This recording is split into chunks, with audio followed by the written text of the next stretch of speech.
வழி நடத்துகிற கர்த்தர், பாதுகாக்கிற கர்த்தர், பராமரிக்கிற கர்த்தர், என் ஜீவன் உனக்கு போதும் என்று சொன்ன கர்த்தர், கிறிஸ்துவே எனக்கு ஜீவன் என்று சொன்ன வார்த்தை, கிறிஸ்துவுக்குள் ஒருவன் இருந்தால் பழையவைகள் எல்லாம் ஒளிந்து போய்விடும், எல்லாம் புதிதாகிவிடும் என்று வாக்குத்தத்தம் கொடுத்த கர்த்தர் இப்பொழுதும் நமது மத்தியில் வாசம் பண்ணுகிற கர்த்தராக இருக்கிறார். அவர் வார்த்தைகளை நாம் இப்பொழுது கேட்க போகிறோம்.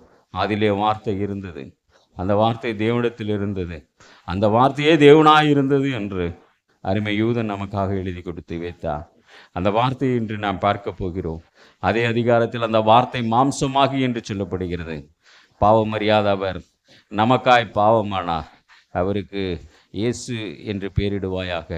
இம்மானுவேல் என்றால் தேவன் நம்மோடு இருக்கிறார் என்று அர்த்தம். கிறிஸ்து என்றால் அவர் நம்முடைய பாடுகளை சுமந்து திரிக்கிற தேவ ஆட்டுக்குட்டி என்றெல்லாம் நமக்கு சொல்லி கொடுத்திருக்கிறது இந்த வேதம். ஆகவே இந்த வேதத்தை நாம் தியானிக்க கடந்து வந்திருக்கிறோம். இந்த வேதத்தை பார்க்க கடந்து வந்திருக்கிறோம். உங்களுடைய சோர்வுகள் எனக்கு தெரியட்டும், அதை பற்றி தவறில்லை. உங்களுடைய பலவீனங்களை கர்த்தர் பார்ப்பார் என்ற நம்பிக்கையோடு நீங்கள் உட்காருங்கள். கர்த்தருடைய வார்த்தைக்கு உங்கள் செவிகளை சாய்த்து பாருங்கள். கர்த்தர் சகலமும் நன்மைக்கு எதுவாய் செய்வேன் என்று வாக்குத்தத்தம் கொடுத்த கர்த்தர். ஆகவே சகலத்திலும் என்று ஆசீர்வதிக்கிற கர்த்தர். இன்று நம்முடைய தரித்திரங்களை எல்லாம் அவர் மாற்றப்போகிற கர்த்தர். நேற்று அப்படிதான் தியானித்தோம். ஆகவே அவர் ஒருவனை தரித்திரமாக்கவும் அவருக்கு உரிமை இருக்கிறது, அதே தரித்திரனை ஐஸ்வர்யமாக்கவும் அவருக்கு உரிமை இருக்கிறது என்று 1 சாமுவேல் புஸ்தகத்தில் 2ஆம் அதிகாரத்தில் நேற்று நாம் தியானித்தோம். ஆகவே நம்முடைய சபைக்கு வருகிற ஜனங்கள் யாரும் ஐஸ்வர்யவான்கள் அல்ல, ஆனால் தரித்திரத்திலும் உண்மையுள்ளவர்களாக இருக்க பழகி கொண்டு இருப்பீர்கள் என்றால் உத்தமனுக்கு இந்த கர்த்தர் எப்பொழுதும் துணையாயிருப்பார். உத்தமனுக்கு இந்த கர்த்தர் எப்பொழுதும் துணையாயிருப்பார். உத்தமனுக்கு இந்த கர்த்தர் எப்பொழுதும் துணையாயிருப்பார். ஏனென்றால் அவர் இருதயங்களை ஆராய்ந்தறிகிற கர்த்தர், என் தகப்பன் இருதயங்களை பார்க்கிற கர்த்தர். ஆகவே சுத்த இருதயம் உள்ளவர்கள் பாக்கியவான்கள், அவர்கள் தேவனை தரிசிப்பார்கள் என்று வேத வசனத்தோடு இந்த ஆரம்ப ஜெபத்தை முடிக்கிறேன். நீங்கள் நிமிர்ந்து உட்கார்ந்து கர்த்தருடைய வார்த்தையை பகிரும்போது புரியாவிட்டால் நீங்கள் மீண்டுமாய் ஒரு விசை ஆராதனை முடிந்த பிறகு இதையெல்லாம் நீங்கள் விசாரிக்க வேண்டியது உங்கள் தலைமையில் இருக்கிற கடமை. ராஜ்யத்தின் புத்திரராக இருக்கிற நீங்கள் எப்பொழுதும் ஏமாற்றம் அடையக்கூடாது. எதிலும் நீங்கள் ஏமாறக்கூடாது. ஏமாற்றமும் அடையக்கூடாது, ஏமாறவும் கூடாது. கர்த்தருடைய வார்த்தையில் நீங்கள் உலக காரியத்தில் நான் ஏமாந்துட்டேன், அவங்க அதை பண்ணிட்டாங்க இதை பண்ணிட்டாங்கன்னு சொல்லாதீங்க. நான் பேசுவது உங்களுக்கு கர்த்தருடைய வார்த்தை. இப்பொழுதும் நாம் பார்க்கலாம், கிறிஸ்துவுக்குள் ஒரு வாழ்க்கை எப்படிப்பட்டதாய் இருக்க வேண்டும், கிறிஸ்துவின் வாழ்க்கை எப்படிப்பட்டது என்பதை குறித்து இந்த காலவேளையிலே நாம் கொஞ்சம் தியானிக்கலாம். இந்த கிறிஸ்துவுக்குள் வாழ்வு, கிறிஸ்துவுக்குள் என்கிற வார்த்தையை அப்போஸ்தலனாகிய பவுல் ஏறக்குறைய 34 முறை பயன்படுத்தியிருக்கிறார். நாம் சோத்திரங்களை பயன்படுத்துவோம், அதை எண்ண மாட்டோம், அல்லேலூயா என்று சொல்லுவோம், அதை குறிப்பிட மாட்டோம். ஆனால் இந்த அப்போஸ்தலனாகிய பவுல் இந்த தேவனை தரிசித்ததினாலே அவர் கிறிஸ்துவுக்குள் என்ற ஒரு வார்த்தையை மாத்திரம் 34 முறை பயன்படுத்தியிருக்கிறார் இதே வேதத்தில். அதே போல் அருமையான அப்போஸ்தலனாகிய பேதுருவும் ஒரு முறை இதை பயன்படுத்தியிருக்கிறார். இந்த காலவேளையில் கிறிஸ்துவுக்குள் வாழ்கிற வாழ்க்கை குறித்து தான் நாம் சிறிது நேரம் தியானிக்க போகிறோம். மிகவும் பெரிய டாப்பிக்காக இருந்தாலும் குறுகிய வசனத்தை கொண்டு உங்களுக்கு புரியும் அளவிற்கு, எனக்கு தெரிந்த அளவிற்கு உங்களிடம் வியாக்கியானம் பண்ணுகிறேன். ஆகவே நீங்கள் கொஞ்சம் கூர்ந்து கவனியுங்கள். ஆகவே நீங்கள் கவனம் சிதறாமல் இதை பார்த்து கொள்ளுங்கள். ஏனென்றால் இனிமேல் உங்களுடைய வாழ்க்கை இந்த பவுல் சொன்னது போல கிறிஸ்துவுக்குள் இருந்தால் நலமாயிருக்கும். நீங்கள் பார்க்க வேண்டிய பகுதியை பார்ப்பீர்கள் என்றால் பிலிப்பியர் 1ஆம் அதிகாரம் 21ஆம் வசனத்தை நீங்கள் பார்ப்பீர்கள் என்றால் பிலிப்பியர் 1:21 தெளிவாய் சொல்லுகிறது, கிறிஸ்து எனக்கு ஜீவன். அதோட போது விட்டுருங்க, கிறிஸ்து எனக்கு ஜீவன் அப்படி என்று சொல்லும்போது நான் கிறிஸ்துவுக்குள் வாழ்கிறேன், கிறிஸ்துவே எனக்கு ஜீவனாயிருக்கிறார். அவருடைய விசுவாச பிள்ளைகள் ஒவ்வொருடைய வாயிலும் சொல்ல வேண்டிய ஒரு மிக முக்கியமான அபிஷேக வார்த்தை இது, கிறிஸ்து எனக்கு ஜீவன். காரணம், நான் கிறிஸ்துவுக்குள் ஜீவித்து கொண்டிருக்கிறேன். நான் யாருக்குள் ஜீவித்து கொண்டிருக்கிறேன்? கிறிஸ்துவுக்குள் ஜீவித்து கொண்டிருக்கிறேன். இதை நீங்கள் கொஞ்சம் புரிந்து கொள்ள வேண்டும். நேற்று தரித்திரத்தை ஆண்டவர் ஐஸ்வர்யமாக்க வாய்ப்பு இருக்கிறதா என்பதை நேற்று மாலை நேரத்திலே தியானித்தோம், ஆரம்ப ஜெபத்திலே தியானித்தோம். அதே போல் இதுவும் ஒரு தியானம்தான். உங்களுக்கு சிறிது நீங்கள் மனக்லேசம் இல்லாமல், சந்தேகம் இல்லாமல் எந்த கேள்வியாக இருந்தாலும் நீங்கள் ஆராதனை முடிந்த பிறகு மீண்டுமா என்னிடத்தில் நீங்கள் விசாரிக்கலாம். அப்போ அந்த கிறிஸ்துவுக்குள் இருக்கிற அந்த வார்த்தை, அடுத்த வசனத்தை நீங்கள் பார்க்கும்போது, ஆகிலும் தன் ஆகிலும் சரீரத்திலே பிழைத்திருக்கிறதினாலே என் கிரியைக்கு பலன் உண்டாயிருக்கிறபடினாலே நான் தெரிந்து கொள்ள வேண்டியது இன்னதென்று அறியேன். நான் ஒருவேளை கிறிஸ்துவுக்குள் ஜீவித்துக் கொண்டு இருந்தால் இந்த சரீரத்தின் கிரியைகள் எப்படி நடக்க வேண்டும் என்று அந்த அதிகாரத்தில் முழுவதாய் கொண்டு போவார். ஆனால் நீங்கள் வீட்டிலே இந்த மீதியான வசனங்களை நீங்கள் தியானிக்க வேண்டும். நம்முடைய கிறிஸ்துவுக்குள் வாழ்வு என்பது நாம் அறிந்து கொள்ள வேண்டிய முதல் காரியம், கிறிஸ்துவால் நிரப்பப்பட்ட வாழ்க்கை நமக்கு அமைந்திருக்க வேண்டும். யாரால் நிரப்பப்பட்ட வாழ்க்கை அமைந்திருக்க வேண்டும்? கிறிஸ்துவால். அந்த கிறிஸ்து நாதர் இயேசு கிறிஸ்துவினால், இயேசுவால். இம்மானுவேல் என்றால் தேவன் நம்மோடு இருக்கிறார் என்ற அர்த்தமாம். அந்த வார்த்தையின்படி நம்முடைய வாழ்க்கையில் அவர் நம்மோடு வர வேண்டும், வளம் வர வேண்டும். வளம் என்றால் நம்மை சுற்றி அந்த ஆவியிலே நீங்கள் நிரம்பி இருக்க வேண்டும். கிறிஸ்துவின் ஆவி நிரப்பப்பட்டு இருக்க வேண்டும். இன்னொன்று, இந்த எபேசியரிலே சொல்லப்பட்டது போல, அவர் பிலிப்பியரில் சொல்லப்பட்டது போல, எபேசியர் 1ஆம் அதிகாரம் 3ஆம் வசனத்தை நாம் பார்க்கும்போது, நம்முடைய கர்த்தராகிய இயேசு கிறிஸ்துவின் பிதாவாகிய தேவனுக்கு ஸ்தோத்திரம், அவர் கிறிஸ்துவுக்குள் உன்னதங்களிலே ஆவிக்குரிய சகல ஆசீர்வாதத்திலும் நம்மை ஆசீர்வதித்திருக்கிறார். அவர் என்ன பண்ணிருக்காருங்க? வசன கடைசி வார்த்தையை மட்டும் பாருங்க. சகல ஆசீர்வாதத்திலும் நம்ம என்ன பண்றாருங்க? அப்போ கிறிஸ்துவுக்குள் நீங்கள் ஆவியினாலே கிறிஸ்துவுக்குள் வாழ கற்றுக்கொள்ள வேண்டும். கிறிஸ்துவின் ஆவியினாலே கிறிஸ்துவுக்குள் நீங்கள் வாழ வேண்டும். காரணம், உன்னதங்களில் இருக்கிற தேவன், வசனம் உங்களுக்கு தெளிவா சொல்லுது. அந்த கடைசி வார்த்தை என்ன சொல்லுது? ஆவிக்குரிய சகல ஆசீர்வாதம் கிடைச்சிருக்குதா? ஆவிக்குரிய சகல ஆசீர்வாதம் கிடைச்சிருக்குதா? ஆவிக்குரிய ஆசீர்வாதம் என்ன, மாம்சத்துக்குரிய ஆசீர்வாதம் என்ன என்பதெல்லாம் நீங்க வேறுபாடு தெரியாவிட்டால் நீங்கள் அழைப்பீர்கள் என்றால் உங்களுக்கு நான் சொல்லித் தருகிறேன். அதற்கு முதலாவதாக அப்போஸ்தலனாகிய பவுல் ரோமர் 8ஆம் அதிகாரத்தில் 4ஆம் வசனத்திலே ஒரு வார்த்தை சொல்லுகிறார். மாம்சத்தின் படி நடவாமல் ஆவியின்படி நடக்கிற நம்மிடத்தில் நியாயப்பிரமாணத்தின் நீதி படிக்கு அப்படி செய்தார். சரி, 9ஆம் வசனத்துக்கு வாங்க. தேவனுடைய ஆவி உங்களில் வாசமாயிருந்தால் மாம்சத்துக்கு உட்பட்டவர்களாய் இராமல் ஆவிக்கு உட்பட்டவர்களாய் இருப்பீர்கள். கிறிஸ்துவின் ஆவி இல்லாதவன் அவருடையவன் அல்ல. கொஞ்சம் யோசித்து நிதானித்து வாசிக்கும் போது நீங்கள் புரிந்து கொள்ள வேண்டும். இப்பொழுது நாம் ராஜ்யத்தின் பிள்ளைகளாய் மாறுவதற்கு இந்த வசனம் உங்களுக்கு பயன்பட வேண்டும். ஏனென்றால் நீங்கள் இந்த பூமியின் வாழ்க்கை ஒரு குறிப்பிட்ட காலம் வரைக்கும் என்பது அனைவருக்கும் தெரியும். பவுல் சொல்லுகிறார், எனக்கு அது ஆதாயமாய் இருக்கிறது என்று சொல்லுகிறார். நான் உங்களுக்கு அந்த வார்த்தையை விளக்கவும் இல்லை, சொல்லவும் இல்லை. நீங்கள் ஆவிக்குரிய விஷயத்திலே குழந்தைகளாய் இராமல் வளர்ந்தவர்களாய் நீங்கள் வரும்போது உங்களுக்குள் உங்கள் மாம்சத்தின் கிரியைகளை நிரப்புகிற மாம்சத்தின் ஆவி இல்லாமல், இதில் கடைசியாய் சொல்லப்படுகிறது, நீங்கள் 8:9 வாசித்த கடைசி வார்த்தை என்ன நினைவுபடுத்துது பாருங்க. கிறிஸ்துவின் ஆவி இல்லாதவன் அவருடையவன் அல்ல. அப்ப நம்ம செய்யற ஜெபம் கிறிஸ்துவின் ஆவியினால செய்யறோமா? கொஞ்சம் யோசிச்சுங்க. நம்ம வீட்டில் குடும்ப ஜெபம் கிறிஸ்துவின் ஆவியினால நடக்குதா பார்த்துங்க. நாம் வேலைக்கு செல்ற இடத்துல கிறிஸ்து நாவினாலே வேலை செய்யறோமா கொஞ்சம் செக் பண்ணிக்கிங்க. நாம் இங்க கூடி நடத்துற இந்த 2 மணி நேரம் ஆராதனை, 1 மணி நேரம் ஆராதனை, இது ஒரு சந்தோஷத்துக்காக, வெளிவேஷத்துக்காக நாம் இருக்கக்கூடாது.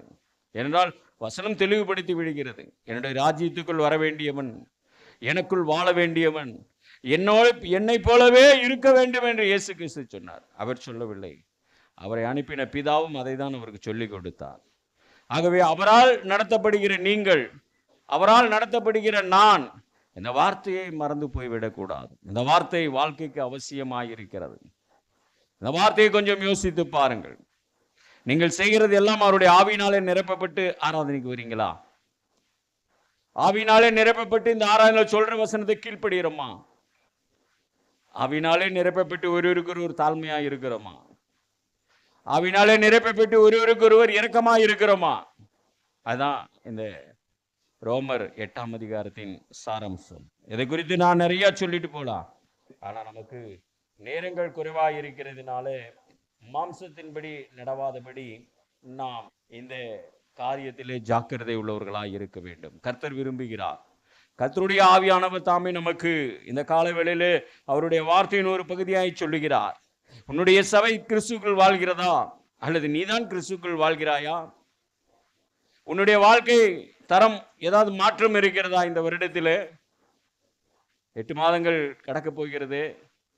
இந்த வருடம் முடிய இன்னும் 4 மாதம் தான் இருக்கிறது. நீ எந்த ஆவியினால் நிரப்பப்பட்டு வாழ்ந்து கொண்டு இருக்கிறாய்? அனைவரையும் பார்த்து இந்த காலை வேளையில் ஆவியானவர் ஒரு விசாரணை நம்மிடம் நடத்தும் போது இந்த வார்த்தையினாலே, அவருடைய ஆவியினாலே நாம் அவருக்குள் வாழ கற்றுக்கொள்ள வேண்டும். ஆகவே நாம் மாம்சத்தின் ஆவியினாலே என்று அநேக ஆராதனை கூடாரங்கள் நடக்கிறது. அதிலே சாட்சிகள் அப்படிதான் இருக்கும். நீங்க ஜெபம் பண்ணி தான் பஸ் வந்தது. பஸ் யார் ஜெபம் பண்ணாலும் பண்ணலைனாலும் வந்துக்கிட்டு தான் இருக்கும். நிறைய தவறுகள் இருக்கு. ஆவி புரிந்து கொள்ளாமல் மாம்சத்தில் மனிதனை மகிமைப்படுத்துவது தேவனுடைய ஆலயத்தில் இருக்கிறது. ஆனால் ஒன்றே ஒன்று, தானியேலை அவர்கள் வாசித்திருக்க மாட்டார்கள். சாட்சி சொல்லுகிறவர்கள் தானியேலை வாசித்திருக்க மாட்டார்கள்.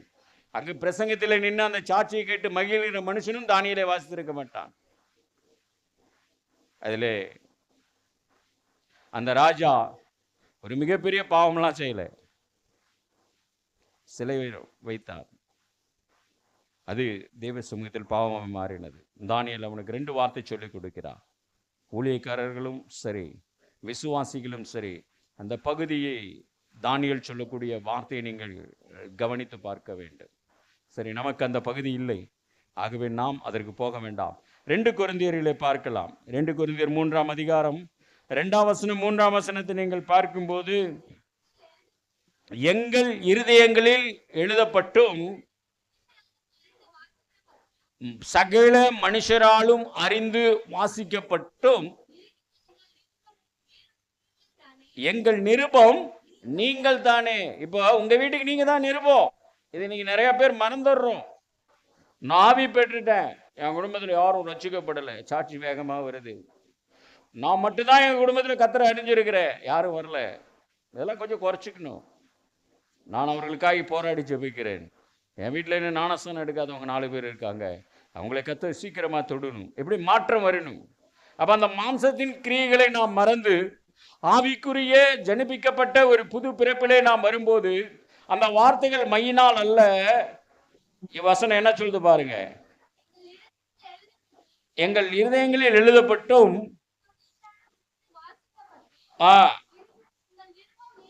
எங்கள் நிருபம் நீங்க, ஏனெனில்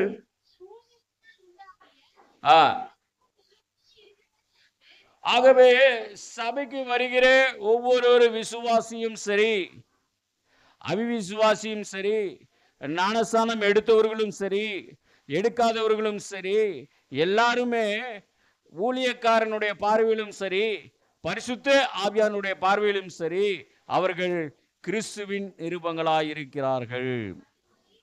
அது எழுதப்படுகிற மையினால் அல்ல, ஜீவனுள்ள தேவனுடைய ஆவியினாலே, கற்பலகையில் அல்ல, இருதயங்களாகிய சதையான பலகையிலே எழுதப்பட்டிருக்கிறது. அல்லேலூயா. அல்லேலூயா, அல்லேலூயா. தூங்கிடாதீங்க. ரொம்ப டீப்பான விஷயம், தெரிந்து கொள்ளுங்க. எல்லாம் மீண்டும் கிடைக்குமா என்று எனக்கு தெரியாது.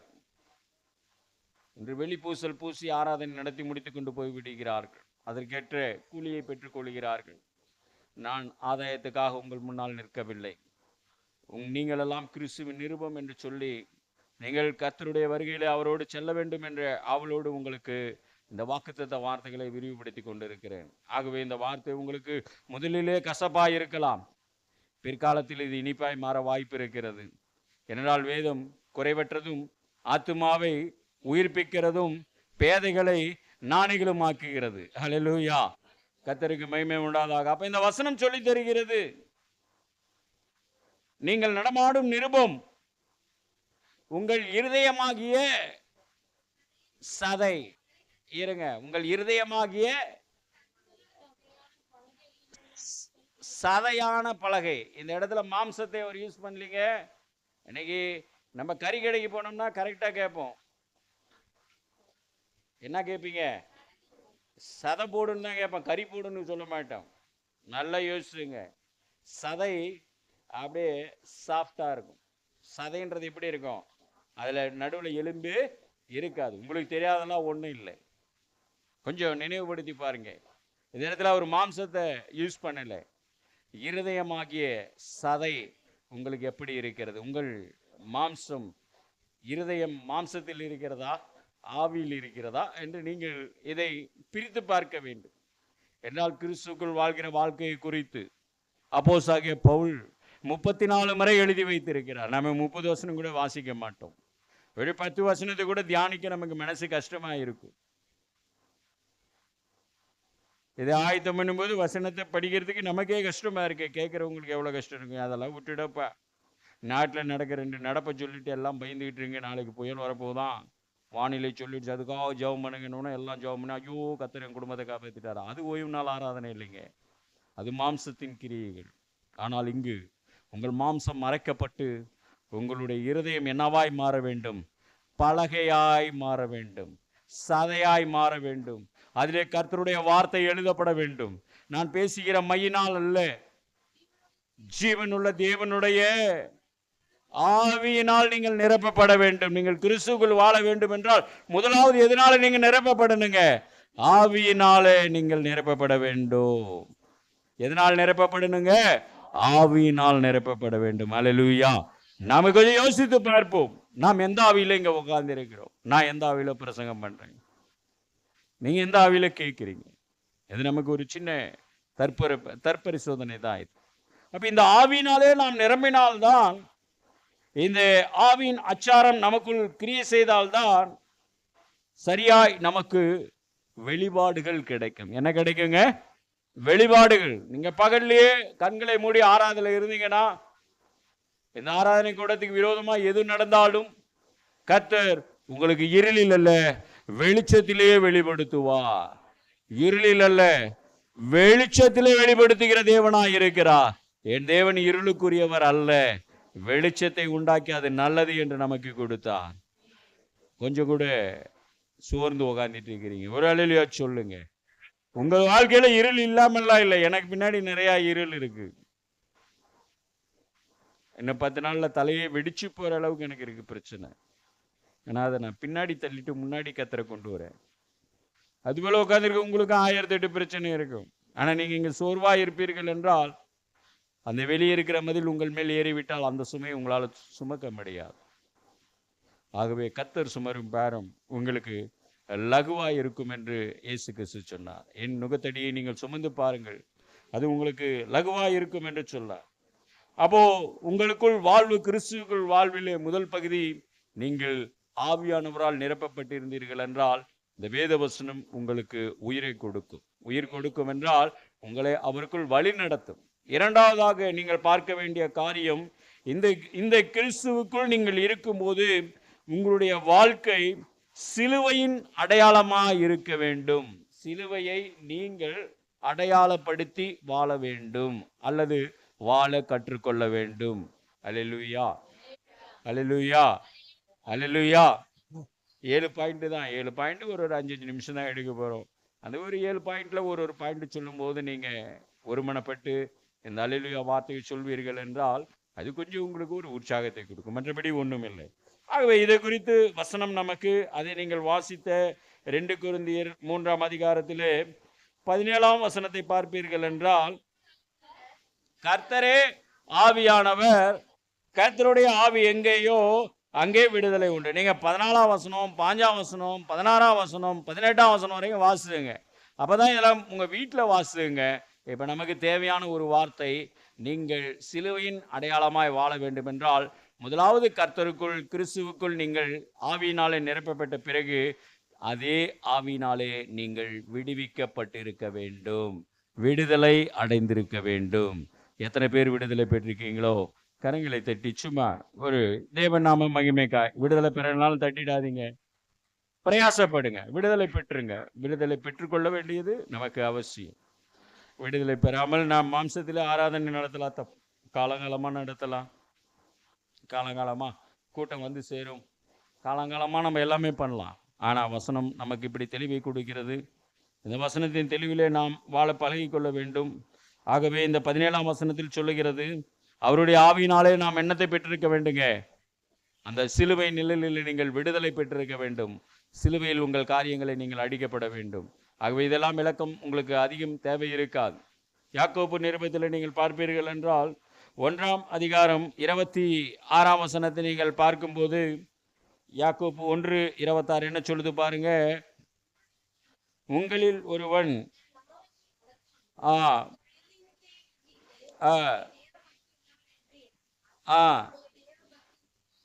அவனுடைய தேவபக்தி என்ன இருக்குங்க.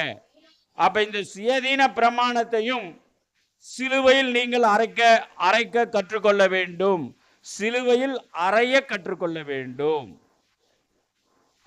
எந்த பிரமாணத்தைங்க? யாக்கோப்பு சொல்ற பிரமாணம். யாக்கோப்பு என்ன சொன்னார்? அதுல சொன்னாரு, ஆவினாலே நீங்க விடுதலை பெற்றிருக்கீங்க. அந்த ஆவினாலே விடுதலை பெற்று வாழ போது இவர் சொல்லி தர்றாரு, உன்னுடைய சுயதீன பிரமாணம் என்னது? தன் நாவை அடக்காமல் தன் இருதயத்தை வஞ்சித்து தன்னை தேவ பக்தி உள்ளவன் என்று ஒருவன் எண்ணினால் அந்த தேவ பக்தி என்ன ஆகுதுங்க? இன்னைக்கு நிறைய ஆராதனை கூடாரம் இருக்குதுங்க. நான் ஒரு 30 வருஷம், அநேக ஊழியர்களுக்கு 40 வருஷம், ஏறக்குறைய 40 வருஷம் இந்த ஊழியத்தில் நான் கடந்துட்டேன். அப்போ நான் ஒரு 10 வயசுலேருந்தெல்லாம் அதை பார்த்துக்கிட்டு இருக்கிறேன். இந்த வசனத்தெல்லாம் கர்த்தர் என்ன அநேகரை காட்டுறாங்க. நான் இன்னைக்கு வாசித்த வசனத்தின்படி 32:1 சங்கீதம் 32:1 தப்பா அவர் தான் பார்க்குறோம் அங்கே போகாதெல்லாம் சொல்ல நிறையா வாய்ப்பு இருக்குது. என்ன நான் சொல்லக்கூடாது, அது எனக்கு அடுத்த காரியம். அவர்களை வஞ்சித்துக் கொள்கிறார்கள். அவர்களை நம்பி போகிற கூட்டமும் அதில் அந்த வஞ்சனையில் விழுந்து வீணாய் போக போகிறது. நாம் ஜெபிக்க கற்றுக்கொள்ள வேண்டும். நாம் நம்முடைய கூடாரமும் நம்முடைய குடும்பமும் என்னதான் இந்த தேசம் அழிவிலே வந்தாலும் கர்த்தர் நமக்கென்று நம்மை கொண்டு ஒரு வேலை செய்ய வேண்டும். அதிலே அசுத்தம் உள்ளதும் அசுத்தம் இல்லாததையும் ஏற்ற வேண்டும், நம்மை வழி நடத்த வேண்டும். புரிஞ்சவங்க வாழ்ந்துக்குங்க, புரிஞ்சவங்க அல்லேலூயா சொல்லிக்கிங்க, புரியாதவங்க யோசிச்சுக்கிட்டே இருங்க, தப்பு இல்லை. ஏன்னா இது வசனம், இது என்னுடையது அல்ல. இந்த வசனம் உங்களுக்குள் கிரியை செய்யப்பட வேண்டும். இந்த வசனம் உங்களுக்குள் பேச வேண்டும். அதுக்கு தான் இவ்வளோ கஷ்டப்பட்டு உங்களுக்கு நான் சொல்லி கொண்டு இருக்கிறேன். அடுத்ததாக கொலோசியர் 2ஆம் அதிகாரத்தில் நீங்கள் பார்க்கும்போது, இந்த சுயாதீனத்தை நீங்கள் விட்டுவிட வேண்டும். இந்த சுயாதீனம் உங்களுக்குள் வரக்கூடாது. கிறிஸ்துவ சிலுவையிலிருந்து உங்களுக்கு விடுதலை கிடைத்து விட்டால் எப்படி இருக்க வேண்டும்? 20ஆம் வசனத்திலிருந்து 22ஆம் வசனம் வரைக்கும் இருக்குது. நீங்கள் கிறிஸ்துவனுடனே கூட உலக வழிபாடுக்கு மரித்தது உண்டானால்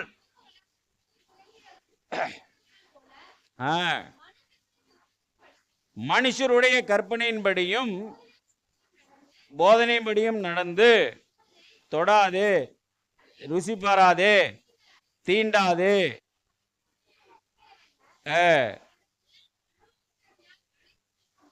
இவையெல்லாம் அனுபவிக்கிறதுனால் அழிந்து போகும். பார்த்துங்க, உங்களுடைய வாழ்க்கையில் இந்த ஸ்டைலில் இதெல்லாம் இருக்குதா பார்த்துங்க.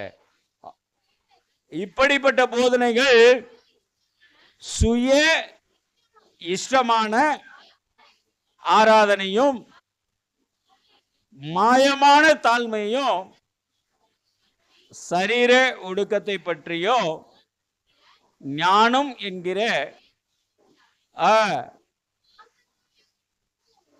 இது மாம்சத்தை பேணுகிறதுக்கு ஒளிய வேற ஒன்றுக்கும் பிரயோஜனப்படாது. ஹல்லேலூயா, ஹல்லேலூயா, ஹல்லேலூயா. ஐசியூல இருக்கிறவருக்கு பார்க்க போறீங்க. அவரே இருக்கிறது எதுல? ஐசியூல. 8 கிலோ ஆப்பிள், 15 கிலோ மாதுளம்பழம். ஏன்னா அவர் 1 மாதம் ஐசியூல இருக்கு சொல்லிட்டார் டாக்டர். அவர் என்னத்தை குடிச்சே ஆகணும்? மாதுளம்பழம் சாப்பிட்டா ரத்தம் ஏறும், ஆப்பிள் சாப்பிட்டா போசாக்கா வருவார். ஆனால் டாக்டர் சொல்லுவா, இதெல்லாம் கொடுத்துனா அவன் செத்து போயிடுவான். இந்த டியூப்பில் வெள்ளையாக ஒரு தண்ணி மாதிரி மருந்து போகுது, அந்த மருந்தில் தான் பிழைப்பான். அதுதான் ஆண்டவர் சொன்ன ஊமையில் ஐஸ்வரிவான் ஸ்டோரி இதில் வருது. ஐஸ்வரிவான் சொல்கிறா, எனக்கு ஒரு ஃபேமிலி இருக்குது எங்கள் ஊருக்குள்ளார, நீங்கள் கொஞ்சம் ஹெல்ப் பண்ணிங்கன்னா, நம்மளை ஆசீர்வாதிச்சிங்கன்னா எங்கள் குடும்பத்தை பார்த்து அவன் கூப்பிட்டு வந்துடுவா அப்படின்றார். ஆண்டவர் சொல்கிறார், அப்பா அதெல்லாம் வேலை கேட்காது, அங்கே தீர்க்கதரிசிகள் இருக்கிறாங்களே, நியாயப்பிரமாண புஸ்தகம்லாம் இருக்குது, அதெல்லாம் வேண்டாம் விட்டுரு அப்படின்னு ஒதுங்கி போகிறார். காரணம், அந்த இடத்துல அவனுக்கும் கடவுளுக்கும் என்ன இருக்குதுங்க மத்தியத்தில்? பிரிவான ஒரு பலகை இருந்தது. இதெல்லாம் ஊமை நீங்கள் அறிந்து கொள்ள வேண்டும், நீங்கள் புரிந்து கொள்ள வேண்டும். தேவாலயத்துக்கு எதுக்கு வரீங்கன்றது எனக்கு தெரியும், ஆவியானவருக்கு தெரியும். ஆனால் அதில் பலன் இருக்கா இல்லையான்றது உங்களுக்கு தான் தெரியும். அந்த வசனம்லாம் ரொம்ப முக்கியமான வசனம். மனுஷ போதனையில் அதை நடத்து இதை நடத்துன்னு உடம்பைக்கு எடுத்துக்காதீங்க. உங்களால் சாப்பிட முடிஞ்சால் சாப்பிட்டுட்டு ஆராதனைக்கு வாங்க. என்னுடைய ஹம்பல் ரிக்வெஸ்ட் அதுதான். யாருக்காக உங்கள் உடம்பை வருத்தக்கூடாது, அது ஆண்டவருக்கு பிரயோஜனம் இல்லாமல் போயிடும். கர்த்தர் உங்களுக்கு குறித்த நேரம் வரைக்கும் நீங்கள் வாழணுன்னா கர்த்தருடைய வார்த்தைக்கு தான் சொல்லணும். நீ உபவாசம் இருக்க ஆரம்பிச்சுட்ட, நீ எதுவுமே தொடக்கூடாது. அதெல்லாம் இந்த வசனத்திலே உங்களுக்கு வருது. சிலுவையில் அறைய போகிற இயேசு சாப்பிடாம போனார். அவர் சாப்பிடாம போனதுக்கு ஒரு காரணம், அவருடைய ரத்தம் வேர்வை ஆனாலும் பரலோகத்தின் தூதர்கள் அவரை தேற்றினார்கள். பரலோகத்தின் தூதர் அவர்களை, அப்படிதான் வசனம் க்ளோஸ் ஆகும். ரொம்ப ஜாக்கிரதையாக நீங்கள் வேதத்தை படிக்கணும் பிரியமானவர்களே. இன்னைக்கு மனுஷன்தான் பேசுகிறான் வேதத்தை, மனுஷன் பேச்சே தான் நம்புகிறாங்க. நம்ம ஒன்றும் பண்ண முடியாது. எனக்கு ஆச்சரியமாக இருக்கும். நானும் ஒரு ஊழியக்காரர் குடும்பத்தில் 4 தலைமுறையை பார்த்து வந்து வளர்ந்துருக்கிறேன். எனக்கு பிறகு 40 தலைமுறையான இந்த உலகத்தில் ஊழியம் பண்ணுறவெல்லாம் நான் பார்த்துருக்கேன். ஆனால் எல்லாத்தையும் பார்த்து நான் சொல்கிறத யாரும் ஏற்றுக்கிறது இல்லை, நம்புறதில்லை. அதை பற்றி நான் வருத்தப்படுறதில்லை, வேதனைப்படுறதில்லை. காரணம், நான் சொல்கிறது ஒரிஜினல் பைபிள்லேருந்து தான் சொல்கிறேன். நான் என்னுடைய சொந்தத்துக்கு இட்டுக்கட்டு சொல்கிறது இல்லை. எல்லாத்துக்கும் ஒரு எவிடன்ஸ் வச்சு தான் சொல்லிக்கிட்டு இருக்கேன். இங்கே வசனம் சொல்லி தருது. மனுஷ போதனைக்கு தான் இன்றைக்கி ஆராதனை கூடாரம் இந்தியா முழுவதும் நடந்து கொண்டு இருக்கிறது. அந்த மனுஷனால் வாழ்ந்தேன், அந்த மனுஷனால தான் நான் கோடீஸ்வரானேன், அந்த மனுஷன், அதெல்லாம் மறந்துடுங்க. நாசியில் சுவாசமுள்ள மனிதனை நம்புவதை பார்க்கிலும் கர்த்தர் பேரில் பற்றுதலாக இருப்பதே நலம். இப்போ காலையில் அதான் எனக்கு இன்சிடென்ட்ஸ் நடந்தது. காலையில் எதுவும் சாப்பிடல, பாலில் ஏலக்காய் தட்டி போடுனா, பால் கொதிச்ச வாட்டி ஏலக்காய் தட்டி போடுறதுனால ஒரு பிரயோஜனம் இல்லை. அந்த பால் உப்பு கலந்த பால், அது எந்த காலத்தில் வந்த பாலோ தெரியல, அது இருதயத்துக்குள்ளே போய் இறங்கி இங்கே பாட ஒரு தள்ளுது, என்ன கீழே தள்ளுது. உடனே எந்திரிச்சு என்னுடைய இனிப்பான மருந்தை எடுத்து ஒரு 10 மில்லி குடிச்சு தண்ணி குடித்தா எனக்கு அது செட்டேட் ஆச்சு. ஏன்னா நான் இங்கே பேசணும், என் பலவீனத்தை இங்கே காட்டி மாம்சத்தில் கத்தர் என்ன இப்படி பண்ணிட்டார், நீங்களாம் ஜெபம் பண்ணணும், நீங்கள் அழுது ஜெபம் பண்ணி காசும் கூட வாங்குற பொழப்பு என்னது இல்லையே. காரஞ்சாரமாக 4 வார்த்தை பேசணும், நறுக்குன்னு பேசிட்டு போயிடணும். அதான் வாழ்க்கை. ஆண்டவர் சொல்லித்தரது அதுதான். ஓய்வு நாளில் எப்படி இருக்குன்னு சொல்லித்தராரு. நீ தேவாலயத்துக்கு போகும்போது அவ்வளோதான், டக்குன்னு மருந்து எடுத்து குடிச்சிட்டா, இதுக்கு மேலெலாம் நிற்க முடியாது தம்பி, நீ கீழே உளுந்துருவே. உளுந்தினா பிசாசு முதல்ல வெளியே நிற்கிறேன்னது, அப்புறம் உள்ளே வந்து அதை ஒரு பெரிய பிரச்சனையை காட்டி கொடுத்துரும். நிற்கிற மாதிரி நில்லு, மருந்து கொஞ்சம் குடிச்சு அடிச்சு விட்டு உட்காரு, கத்தர் பார்த்து கொள்வார். இப்போ கத்தர் அதை நிறைவேற்றி கொண்டு இருக்கிறார். அது எதுக்கு சொல்ல வரேன்னா, மனுஷன் சொல்ற மாதிரி தொடாதே, தீண்டாதே, பார்க்காதே, அப்பதான் கேட்பான். நான் ரோட்டுக்கு போனால் அந்த கறி வாங்கி சாப்பிட்லாமான்னு விசுவாசிக்கு வரும் ஞாபகம். அது வரைக்கும் விசுவாசி நல்லா தான் இருப்பான். ஆனால் மாம்சத்தை பற்றி பெருமையாக பேசும்போது, எங்கள் ஊழிகார் சாப்பிட்றது நான் சாப்பிட்லாமான்னு திரும்ப ஊழிகார்ட்ட கேட்பான். அப்போ அங்கே கிறிஸ்து இல்லை, கிறிஸ்துவின் சிலுவையில் நீங்கள் நிரப்பப்படலை. கிறிஸ்துவின் சிலுவை உங்கள்கிட்ட இருந்ததுன்னா உங்களுக்கு விடுதலை வந்திருக்கும் எல்லாத்துல இருந்தும். அந்த விடுதலை ஒரு மனிதன் சொல்லுகிற வார்த்தையில் இருக்காது. அந்த கடைசி வார்த்தையை மட்டும் பாருங்க. 22ஆம் வசனம் கடைசி வார்த்தை என்ன சொல்லுது பாருங்க. மற்ற ஒன்றுக்கும் பிரயோஜனம் இல்லாத உபவாசம் நம்ம வச்சிருக்கோம். நமக்கே தெரியும். நம்ம வீட்டில் நடத்துவோம். கேட்டால் ஊழியர் சொல்லிட்டாருங்க, நடத்தியும் ஆகணுங்க. நிறைய பேர் இருக்காங்க, நான் யாரையும் குறை சொல்லலை. அந்த சவுத்துக்கு போவாங்க, அந்த கடைசி 3 நாள். அதில் 31ஆம் தேதி பாருங்க, வியாபாரிகளுக்காக ஜெபம் பண்ணுறாருங்க. 30ஆம் தேதி பாருங்க, வியாதிஸ்தருக்காக ஜெபம் பண்ணுறாருங்க. அதுலேருந்து ஏதாவது ரிவர்ஸ் இருக்குதா தெரியாது. அப்படியே மனுஷ போதனை அப்படியே போயிடுறது, பணத்தை செலவு பண்ணிட்டு. என்ற கூட ஒரு ஆவிக்குரிய சகோதரி அதை பற்றி கேட்டாங்க. நாகர்கோவில் போக வாய்ப்பு இருக்குதா பாருங்க. இல்லை அது அப்படி போனால் செலவாகும். அந்த 10,000 ஒரு 12 மணி நேரம் ஜபம் போடுறேன்ட்டு இப்படி வெளியே இங்கே இடம் கிடச்சா ஒரு கல்யாண மண்டபத்தில் நடத்தினா 10 காக்கா வந்தால் சாப்பிட்டு போகும். 10,000 வேணும். நீங்கள் அந்த பக்கம்லாம் போயிட்டு இருந்தால் அப்புறம் அவருக்கு ஒரு 10,000 கொடுக்கணும்.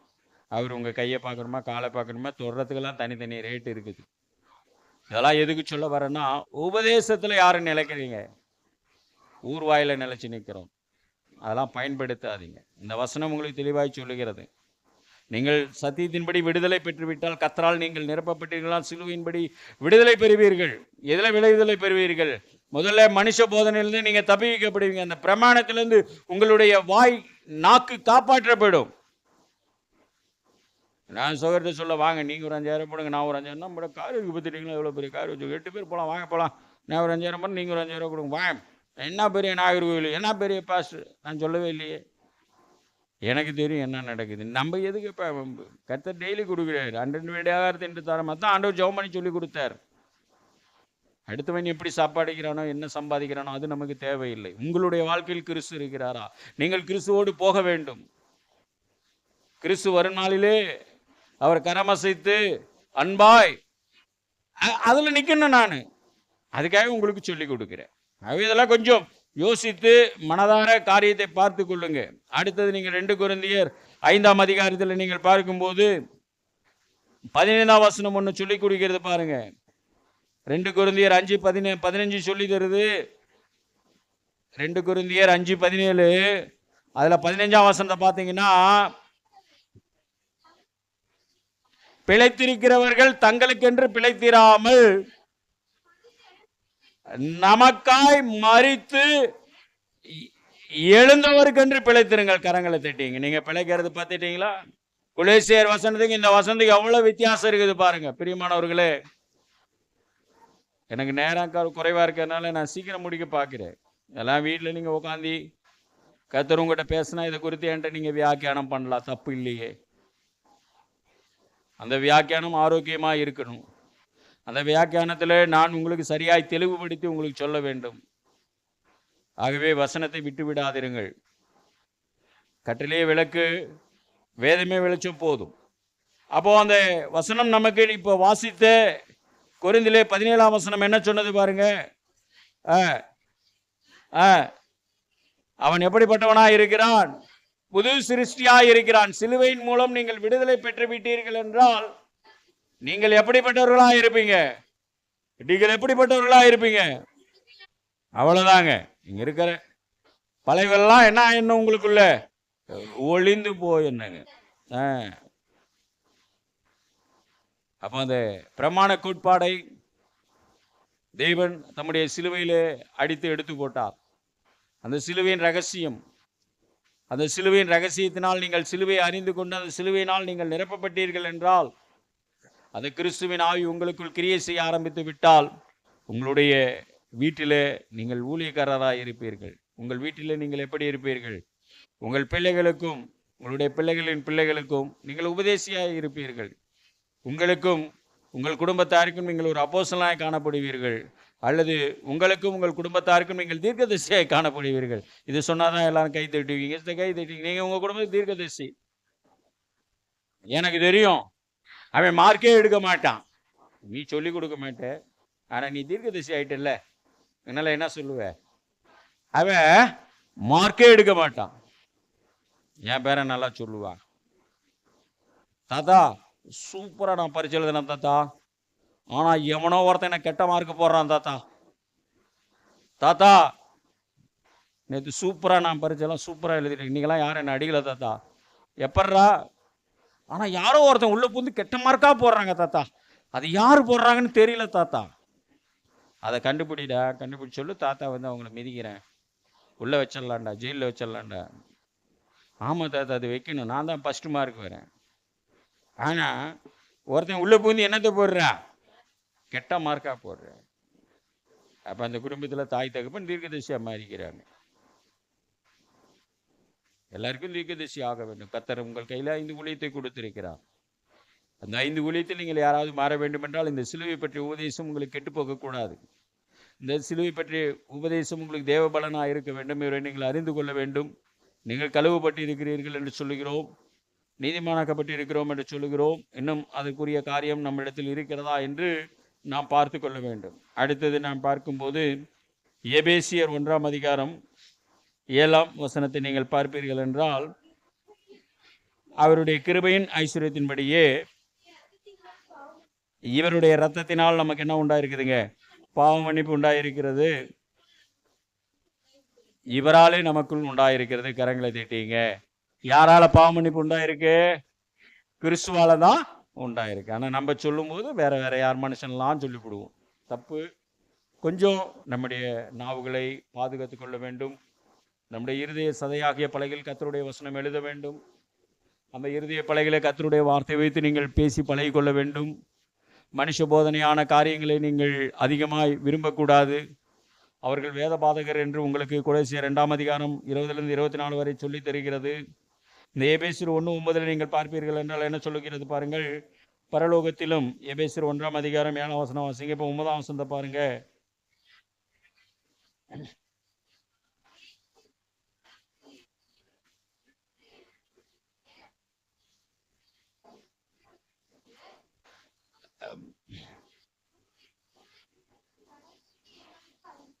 அல்லேலூயா. நீங்க கிறிஸ்தவங்களா இருக்கிறது ரகசியங்க.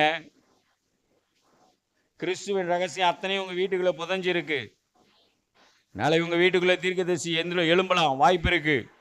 நாளைக்கு உங்க வீட்டுக்குள்ளே போதகன் எழும்பலாம், வாய்ப்பு இருக்கு. உங்க வீட்டுக்குள்ள நாளைக்கு அபிஷேகம் பெற்ற அப்போஸ்தலர் வளரலாம், வாய்ப்பு இருக்கு. கொஞ்சம் நீங்க விசுவாசத்தோடு இருக்கணும். அதான் இங்க பவுல் சொல்றார், எபேசு சபை மக்களுக்கு ரொம்ப பிரியமான சபை. பிலிப்பு சபையும் அதே போலதான். ஆகவே இந்த 2 காரியங்களை நாம் பார்த்திருக்கிறோம். 3வது காரியம், கிறிஸ்துவின் வசனத்தால் நீங்கள் நிரம்பி ஜீவிக்க வேண்டும். 3வது என்னங்க? 7 இருக்கு. இந்த வாரம் 3 பார்த்துட்டு அடுத்த வாரம் 3 பார்த்துக்கலாம், 4 பார்த்துக்கலாம். ஆனால் நீங்கள் ரொம்ப சோர்வாக இருக்கிறீங்க. அதனால் உங்களுக்கு எப்படி நான் புரிய வைக்கிறது எனக்கு தெரியல. அதனால் அடுத்த வாரம் இதை மீதியை பார்த்துக்கலாம். அதனால் பயப்படாதீங்கன்னு ஒரு 10 நிமிஷத்தில் நாம் இந்த 3 பகுதியை முதல்ல புரிஞ்சுக்கோ. முதல் பகுதியில் கிறிஸ்துக்குள் நீங்கள் வாழணும்னா முதல்ல என்னத்தில் நிரப்பப்படணும்? முதல்ல எதால நிரப்பப்படணும்? 2வது அந்த ஆவியினாலே சிலுவையிலே விடுதலை பெற்றுக்கணும். இப்போ 3வது எதில் நீங்கள் விடுதலை பெறணும்? வசனத்தை வச்சு விடுதலை வாங்கிறத உறுதிப்படுத்திக்கணும். மீதி நாளும் நம்ம அடுத்த வாரத்தில் பார்க்கலாம். கொலோசியர் 3ஆம் அதிகாரம் 16ஆம் வசனத்தை பார்த்தீங்கன்னா, கிறிஸ்துவின் வசனம் உங்களுக்குள்ளே சகல ஞானத்தோட பரிபூரணமாக உங்களுக்குள் பரிபூரணமாய் வாசமாய் இருப்பதாக சங்கீதங்களினாலும் கீர்த்தனையினாலும் ஞான பாட்டுகளினாலும் ஒருவருக்கு ஒருவர் போதித்து புத்தி சொல்லிக்கொண்டு உங்கள் இருதயத்திலே கர்த்தருள் பக்தியுடன் பாடி வார்த்தையினாலாவது கிரியையினாலாவது நீங்கள் எதை செய்தாலும் அதையெல்லாம் கர்த்தராகிய இயேசு கிறிஸ்துவின் நாமத்தினாலே செய்து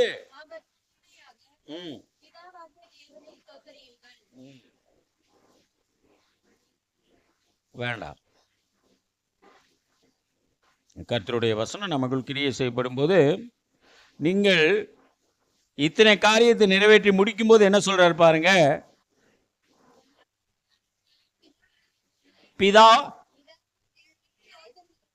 பிதாவாகிய தேவனை சோதரியுங்கள். இப்ப அல்லேலூயா சொல்லிக்கங்க.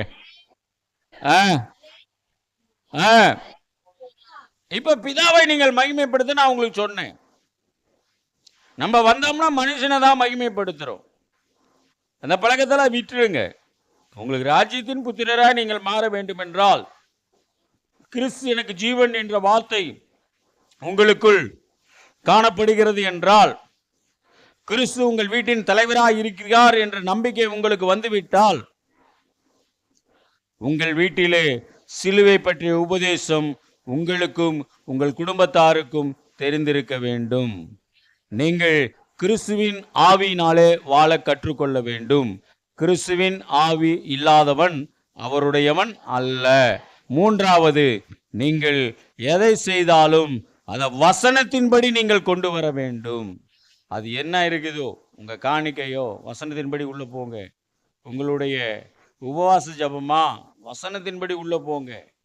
உங்களுடைய காரியங்கள் எதுவா இருந்தாலும் வசனத்தின்படி வாங்க. யோவான் 2 யோவான் 9ஆம் வசனத்தை நீங்க பார்த்தீங்கன்னா, புதிய ஏற்பாட்டு முடிவில் நீங்க பார்க்கலாம். 2 யோவான் 9ஆம் வசனத்தை பார்த்தீங்கன்னா, கிறிஸ்துவின் உபதேசத்திலே நிலைத்திராமல் மீறி நடக்கிற எவனும் தேவனை உடையவன் அல்ல.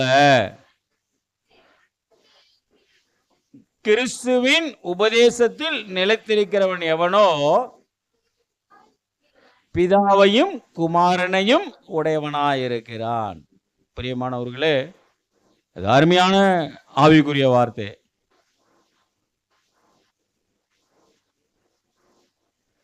நான் கிறிஸ்துவோடு இருக்கிறேன் என்றால், நம்முடைய பரம தகப்பனாகிய பிதாவும் கிறிஸ்துவும் இணைத்து அவர்கள் இருவரும் கொடுக்கிற பிரமாண சட்டங்களை நான் சிலுவையில் கிறிஸ்து நிறைவேற்றினது போல என்னுடைய வாழ்க்கையிலே நான் நிறைவேற்ற பிரயாசப்பட வேண்டும்.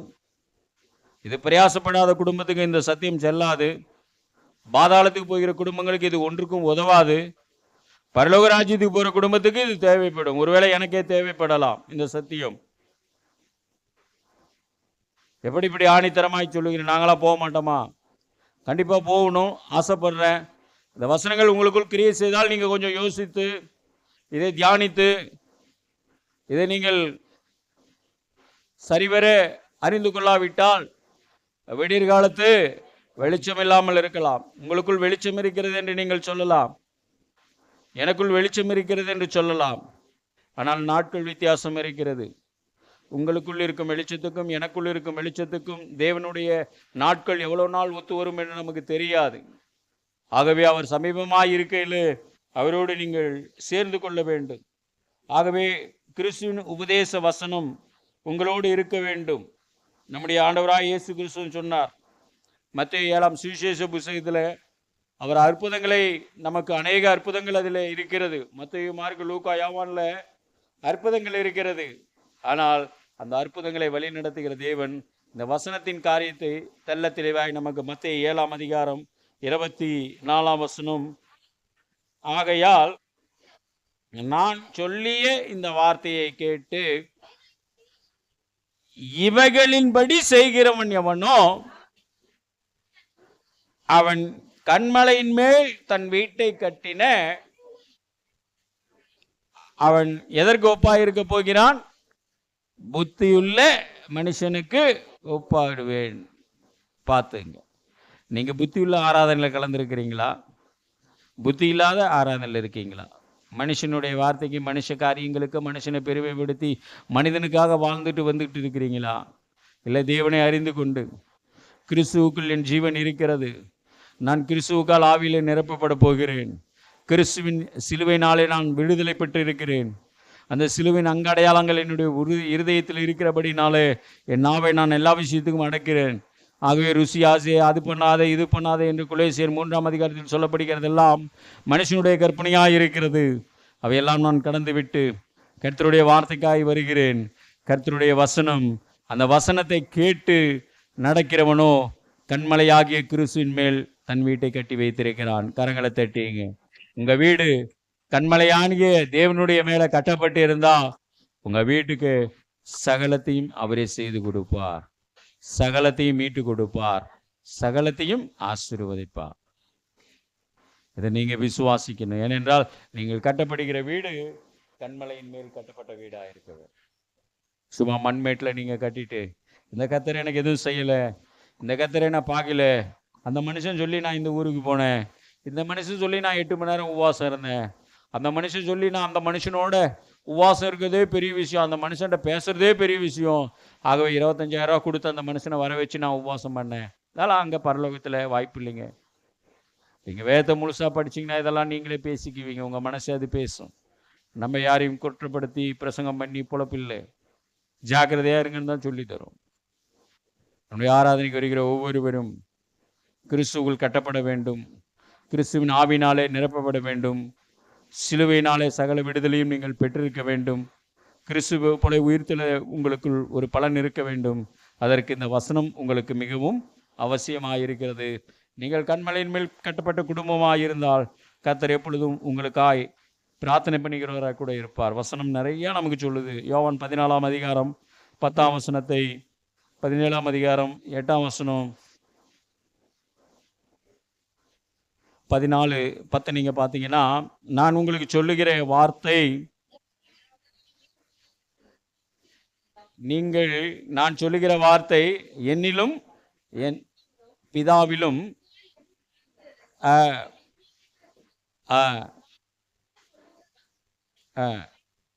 என் சுயமாய் சொல்லவில்லை, என்னிடத்தில் வாசமாயிருக்கிற பிதாவின் மூலியமாய் நான் உங்களுக்கு வசனத்தை சொல்லிக் கொண்டு இருக்கிறேன் என்று இயேசு கிறிஸ்து சொன்னார்.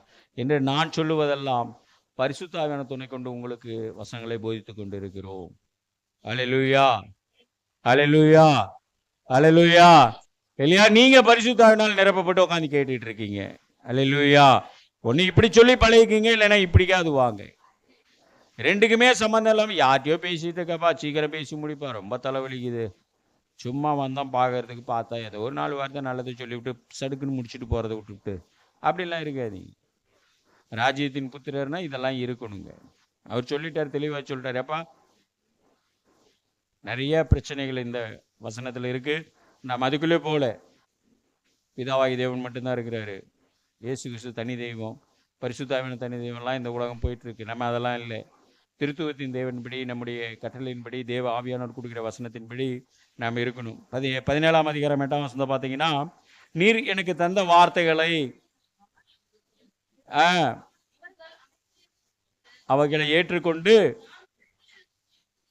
நான் உம்மிடத்திலிருந்து புறப்பட்டு வந்தது போல.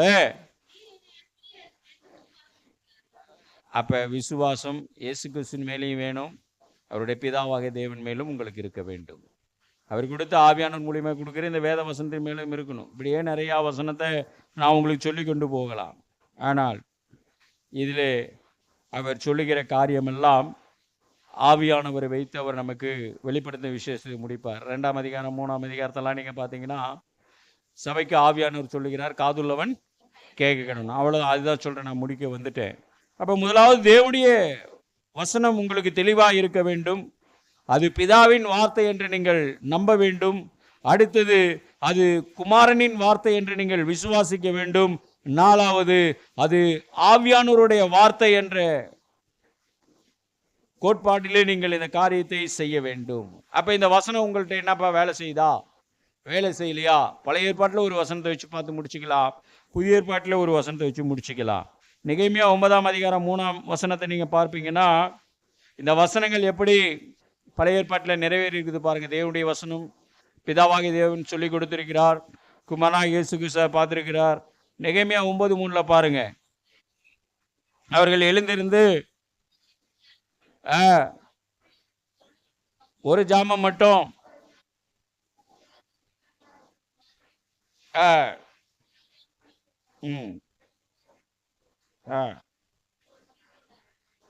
அப்போ ஒரு ஜாமம் 6 மணி நேரம், 6 மணி நேரம் தொழுகை பண்ணியிருக்கிறாங்க, 6 மணி நேரம்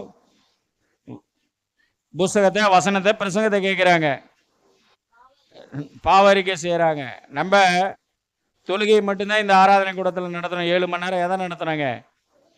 தொழுகையை மட்டும்தான் நடத்தணும். அதுக்கே நிறைய பேருக்கு டவுசர் கலண்டுடுச்சு. அந்த தொழுகை நடத்துறதுக்கு செலவு தலைக்கு மேலே போயிடுச்சு. ஆனால் இங்கே வசனம் சொல்லுது, தொழுகைக்கு அடுத்தது என்ன இருந்ததுங்க? வசனத்தின்படி பாவ ரெண்டுத்துலேயும் பாவ அறிக்கை இருக்குங்க. வசனத்திலேயும் பாவ அறிக்கை பொதுவானது. தேவனுடைய ஆலயத்தை நீங்கள் வந்தீங்கன்னா பாவத்தை சொல்லணும். அதான் ஆயக்காரன் ஜபம். முடிஞ்சு போச்சு, விட்டுருங்க. வசனத்தின்படி நெகேமியா 9:3 நம்முடைய ஆராதனை கூடத்தில் என்னத்தை நடத்த முடிஞ்சதுங்க? என்னத்தை நடத்துனீங்க அன்னைக்கு? இங்கே வெள்ளிக்கிழமை 5ஆம் தேதி என்னங்க நடந்தது? என்ன நடந்ததுங்க? தொழுகை நடந்தது. கரங்களை தட்டிங்க. இதுக்காக கொஞ்சம் முடிஞ்சிட்டாங்க. ஒரு நிமிஷம் வசனத்தை புரிய வைக்கிறதுக்குள்ள முடியல. கொஞ்சம் புரிஞ்சுக்கிங்க. இங்கே 6 மணி நேரம் நீங்கள் என்ன பிரசங்கமாக கேட்டீங்க? என்ன பண்ணிட்டு இருந்தீங்க? தொழுகை ஜெபம் பண்ணிட்டு இருந்தீங்க. அவர் சொல்லுவார், நீங்கள் சோத்திரம் சோத்திரம் அலையிலையான்னு ஜெபம் பண்ணிட்டு இருப்பீங்க. அது நடந்துச்சு. அடுத்த 6 மணி நேரம் என்ன நடத்தலை? ஏங்க நிற்கிறவங்க வசனத்தை முதல்ல வாசித்தாங்க, அடுத்தது தொழுகை பண்ணாங்க. நீங்கள் தொழுகை முடிச்சிட்டிங்கன்னா அடுத்தது எதுக்கு வரணுங்க? பிரசங்கம் ஒரு 7 மணி நேரம் 6 மணி நேரம் கேட்கணுங்க. அதுதான் இங்கே போட்டிருக்கு. இது ரெண்டும் சேர்ந்தது தான் பாவரிக்கை நடுவில் வந்துக்கிட்டு இருக்கும். இது ரெண்டுமே ஒரு சபைக்கு 2 கண்களாக இருக்கணும்னு சொல்ல வரேன். நீங்கள் ஒரு கண்ணை காப்பாற்றிட்டீங்க, இன்னொன்று கண்ணு குருடாக இருக்குது. காரணம், இங்கே நமக்கு ஞாயிற்றுக்கிழமை ஓய்வு நாள் ஆராதனையில் நம்ம வசனத்துக்கு அதிகம் முக்கியத்துவம் இல்லாமல் நம்ம போயிட்டுருக்கோம். அப்புறம் இது எப்படி 7 மணி நேரம் நம்ம பிரசங்கத்தில் உட்கார முடியும்? 6 மணி நேரம் பிரசங்கத்தில் நம்ம எப்படிங்க உட்கார முடியும்? அப்போ ஆவி வேணும். அந்த ஆவிக்கு தான் இப்போ சொல்லித்தர்றது. கர்த்தர் ஜீவனை கொடுத்தா அப்படி ஒரு நாள் நடத்த பார்க்கணும். செய்கூலி இல்லை, சேதாரம் இல்லாமல் யாராவது கர்த்தருடைய பிள்ளைகள் இலவசமாக கிடைச்சாங்கன்னா பயன்படுத்திக்கணும். நம்மளை கொடுத்து மாற முடிகிறது இல்லை, ஒன்றும் இல்லை. ஆகவே நாம் அதை பற்றி பேசக்கூடாது. ஆகவே இந்த வார்த்தைகள் எல்லாம் நம்ம சரியாக வசனத்தை வைத்து இதை நாம் செய்யும்போது இந்த 3 வகையான காரியம் நம்மகிட்ட இருந்ததுன்னா, 1, கிறிஸ்துவுக்குள் நம்முடைய வாழ்க்கை இருக்கும்போது நாம் கிறிஸ்துவின் ஆவினால் நிரப்பப்படணும். 2வது, சிலுவின் மூலியமாய் விடுதலை பெற்றிருக்க வேண்டும். 3வது, வசனத்தால் நீங்கள் நிரப்பப்பட்டிருப்பீர்கள் என்றால் உங்களுடைய ஆராதனை தேவனை உயர்த்துவதாக இருக்கும். என்னுடைய ரிவர்ஸு தேவனை உயர்த்துவதாக இருக்கும்.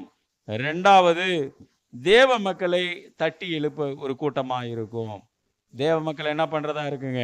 கட்டி எழுப்புறதா இருக்கும். 3வது, இந்த ஊரை நற்செய்தினால நீங்கள் நிரப்புவீங்க. உங்கள் வீட்டையும் உங்கள் சொந்தக்காரங்களுக்கும் நீங்கள் என்ன சொல்ல ஆரம்பிச்சிருவீங்க? நற்செய்தி சொல்ல ஆரம்பிச்சிருவீங்க. 4வது, நீங்கள் கர்த்தருடைய பிள்ளையா அவருடைய ராஜ்யத்தில் உங்களை அழைத்து கொண்டு போவோம். அவ்வளோதான், முடிஞ்சு போச்சுங்க. மீதி இருக்கிற நாளை நாம் அடுத்த வாரத்தில் பார்க்கலாம். ஆகவே நீங்கள் கிறிஸ்துவின் அன்பில் நீங்கள் ஜீவிக்கும்போது, கிறிஸ்து எனக்கு ஜீவன் என்று பவுல் 34 வரை சொல்லியிருக்கிறார். நீங்கள் உங்கள் வாழ்க்கையில் நீங்கள் யார் ஜீவன் என்று சொல்லி கொண்டு இருக்கிறீர்கள்? மனுஷ கற்பனை விட்டு நீங்கள் தூரம் வந்து தேவ கற்பனைக்கு உங்களை நீங்கள் தாழ்த்த வேண்டும். அதற்கு நீங்கள் மாம்சத்தின்படி இல்லை, கிறிஸ்துவின் ஆவியின்படி நீங்கள் முதலாவது என்ன பண்ணுங்க? நடக்க வேண்டும். அந்த ஆவியினாலே, கிறிஸ்துவின் ஆவியினால் நிரப்பப்பட வேண்டும். 2வது, அந்த ஆவியினாலே நீங்கள் சிலுவையை சுமந்து அதில் நீங்கள் விடுதலை பெற்றிருக்க வேண்டும். பிரமாணத்தை இயேசு கிறிஸ்து பார்த்து கொண்டார். ஆகவே அவரை நீங்கள் முழுமையாய் நம்பியிருக்க வேண்டும் என்றால் அவர் கொடுத்த இந்த வேத வசனம் உங்கள் சதையாகிய இருதய பலகையில் எழுதி கொள்ளுங்கள். சதையாகிய இதய பலகையில் எழுதி கொள்ளுங்கள். இதில் நீங்கள் தேவனை மகிமைப்படுத்தலாம், இயேசு கிறிஸ்துவை உயர்த்தலாம். பரிசுத்த ஆவியின் துணை கொண்டு உங்கள் வாழ்க்கையை நீங்கள் வளமாக்கலாம். அவர் எல்லாம் நீங்கள் முதலில் வாசித்தது போல அந்த ஐஸ்வர்யத்தை எல்லாம் வானத்திலிருந்து அவர் உங்களுக்கு உங்கள் தரித்திரங்களை எல்லாம் அவர் என்ன ஆக்குவாருங்க? ஐஸ்வர்யவானாக்குவார். கர்த்தர் உங்களை ஆசீர்வதிப்பார். எழுந்து